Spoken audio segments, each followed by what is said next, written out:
obviously, you know all the details in the story. Being at the end of the conference, it doesn't matter if I enter into much detail. But the only thing I want to mention with this slide is, in my presentation, I'm going to talk about challenges, basically, for the mobile and content applications domain, this development. I'm going to give a brief policy twist. So there's having maybe too much time with the policymakers, so I tend to think a bit about what kind of policies can be put in place to improve or to get the best from this domain. And as I mentioned, I try to, being also at the end of the conference, I try to summarize everything into 4 big challenges ahead.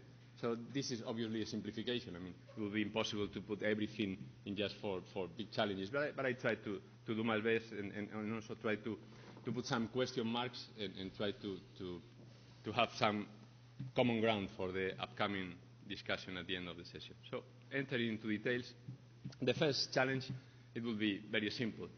Mobile content applications is a very complex and fragmented ecosystem. So that means that we have, like, in digital markets, we have like 3 main stages, very typical. We have the production development stage, the big box in the upper part in this diagram. That don't try to read it. I mean, it's just too complicated because it's complex and fragmented.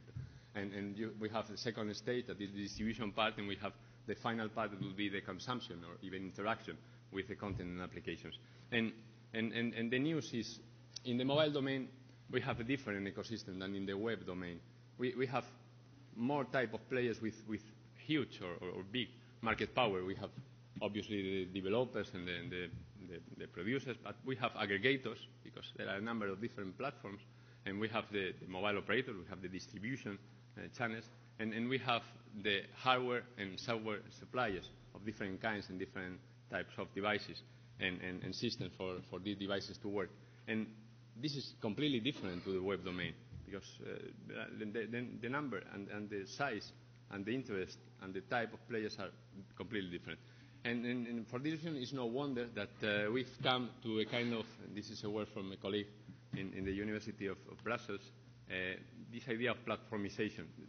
It was needed some way of trying to simplify how to deal with delivering content applications to users. And this word of platformization that we're seeing now every day when we think about the Apples and the Androids and etc. and the RIMs and even the new Windows Mobile, and now these mobile operators trying to create some wholesale applications development platform or something similar to try to recover part of the advantage they have lost. This is, I think, one of the main explanations on how we reach this stage. And also there's an important idea about how to shift, manage these platforms, about this gatekeeping role. And what we're seeing these days is the kind of a fight about this. And with each of these challenges, I'm going to put an example, try to fix the ideas. And for example, in the case of the platforms, one can think about mobile gaming. If you are a developer of mobile games, what platform would you choose to put your game? Because obviously you don't have infinite resources, so you have to choose. If you are particularly a small one, you have to go. Do you want to go for the Apple platform? And that means you're going to probably put a not very high price, a cheap thing, and maybe with some additional features that if the interested gamer wants, you can pay a little more or have an advanced type of playing, or maybe even some companies are thinking to put small things into the game that you can buy, additional services. Or if you're thinking in the Android market, probably you're thinking about, okay, let's put it free, and then let's think about what kind of business model we will develop. Or if you go to some other platforms, will you bet on the Windows 7, for example, for mobile? Or this is too early? What do you think about the mobile operators platform? So we still don't know, and probably there are too many platforms, and we don't have the economies of scale to go for all of them. So one big challenge and the complexity of this ecosystem, and one example. The second one is we are still experimenting with business models, and also don't try to read the slide. Just, I mean, different types of players, they have different schemes to try to have revenues. But just focusing on the most evident, just leaving aside the mobile operators for a while, and thinking about developers and publishers, the ones who are really creating these content and applications. One can go for the traditional, typical subscription models with all the different features, or can go for advertising, or even we can think, let's be modern. Let's think about value-added applications inside the content and application. That would be the other option. So again, what would you choose? Which is the right business model? Is there enough possibilities, or are they scalable and able to everybody going for advertising, for example? And is we users, are we having our mobile use all day with advertising? Is that possible? And a different example, in this case from a mobile application, the mobile search will be, is going to be search in a mobile as big as it was in the web domain? Are we seeing Google also being big? Are we seeing a new Google? Is search a significant thing? And just looking into figures and looking to possible business models, for example, is in black. The advertising model for search in the mobile is still ridiculously small. I mean, we are talking 0.1% of mobile revenue, 0.2% of advertising expenditure. Nothing. We are still in the experiment, and we really don't know. And another question for you, the audience, or for the discussion afterwards. Third one, and moving quicker. Do we understand the users? We've been hearing in the previous presentation about this new social media type. Is social media in a mobile different, or is just social media in a mobile, full stop? And it looks like there are some things coming along the same lines, like privacy or trust or different types of consumer protection that obviously are significant for users, but there are also some additional things. Like in the mobile, we have wider demographics.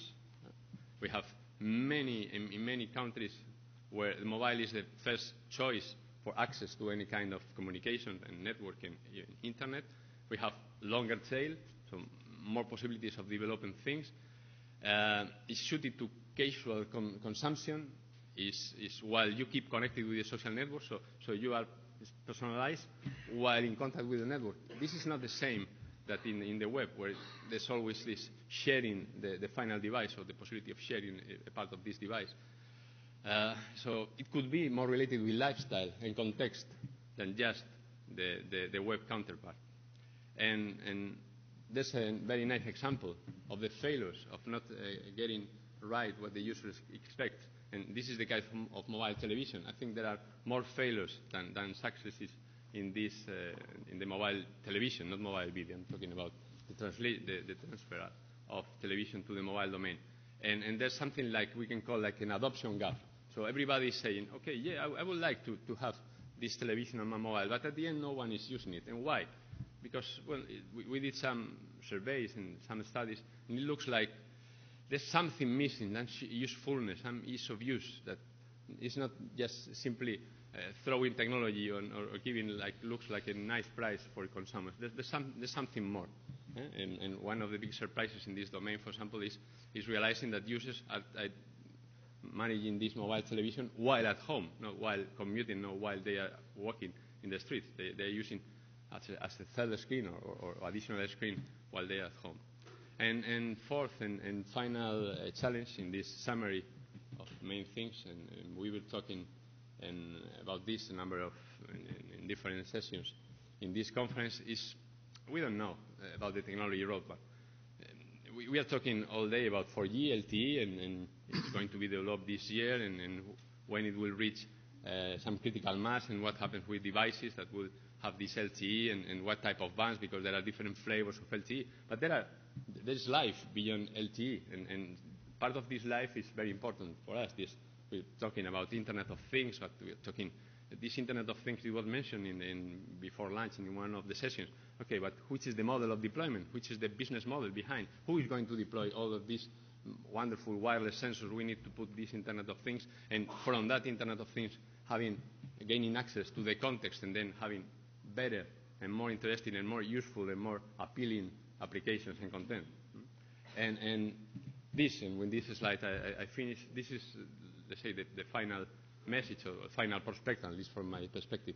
I think the next big thing will be this context awareness, whatever it's the nickname you can put. You can use different monikers, but context awareness could be a good one. But which, when, how? And you see a list. We asked the experts because we were not confident about our own judgment and say, okay, can you tell us which are the most important technologies in the future of mobile content applications and particularly looking to context awareness and when they will happen? And as you see, it's not obvious. Some of these names are not, people doesn't agree even in the definition of them. What is cognitive technologies, artificial intelligence is very far in the future, it's 5 years from now, it's 10 years from now. So everybody agrees that the mobile has a good chance to be the tool to reach the real and virtual worlds, being this augmented reality that maybe could be the foremost example of a new type of application, but which, when, how we are going to deploy this. And with all of these more questions and answers, I will stop my presentation. Okay. Thank you very much. Very interesting.